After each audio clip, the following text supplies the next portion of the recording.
আসসালামু আলাইকুম। আজকে আমি কাঁচা কাঁঠালের রেসিপি বানাবো, তাই চলে আসলাম কাঁঠাল গাছের কাছে। আমি একটি ছোট্ট কাঁঠাল নিয়ে আসলাম। প্রথমে আমি কাঁঠালটিকে কেটে নিব ছোট্ট ছোট্ট টুকরো করে।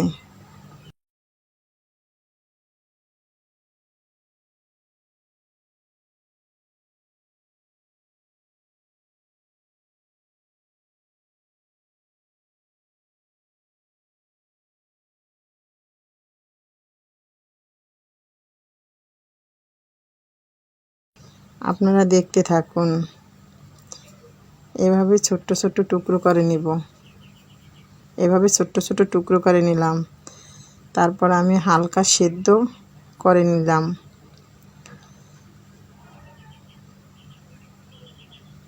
একটু লবণ, একটু হলুদের গুঁড়া, ভালোভাবে নাড়াচাড়া দিয়ে ঢেকে দিলাম। হালকা সেদ্ধ হয়ে গেছে। এখন আমি উঠিয়ে নেব। উঠিয়ে সেঁকে নিলাম।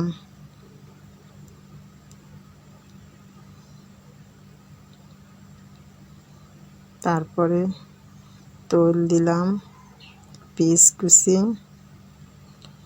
সামান্য পরিমাণে লবণ। এবার ভালোভাবে নাড়াচাড়া করে নিলাম। তারপরে আমি তেজপাতা দিলাম,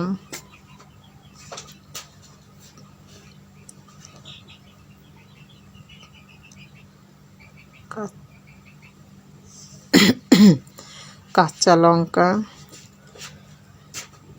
তেজপাতা দিলাম, রসুন বাটা দিলাম, আদা বাটা, জিরা বাটা, কাঁচা লঙ্কা দিয়ে এভাবে ভালোভাবে নেড়েচেড়ে নেব। তারপরে আমি চিংড়ি মাছ দিলাম। চিংড়ি মাছটা ভালোভাবে নেড়েচেড়ে ভেজে নেব।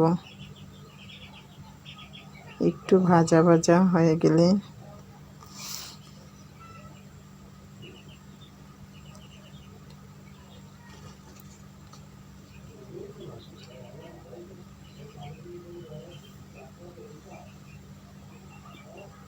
মরিচের গুঁড়ো, হলুদের গুঁড়ো পরিমাণ মতন দিয়ে দিলাম। ভালোভাবে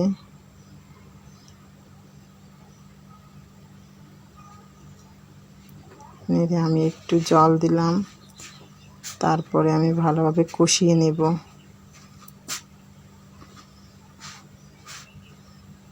কষানো হয়ে গেছে। এখন আমি কাঁচা কাঁঠালের টুকরোগুলো ঢেলে দিলাম। এভাবে নাড়াচাড়া এভাবে ভালোভাবে কষিয়ে নিলাম। কষানো হয়ে গেল। আমি জল দিলাম, পরিমাণ মতো জল দিয়ে এখন আমি ঢেকে দিলাম।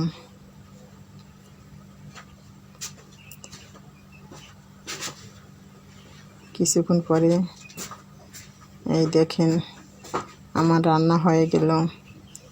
কালারটা কত সুন্দর হয়েছে,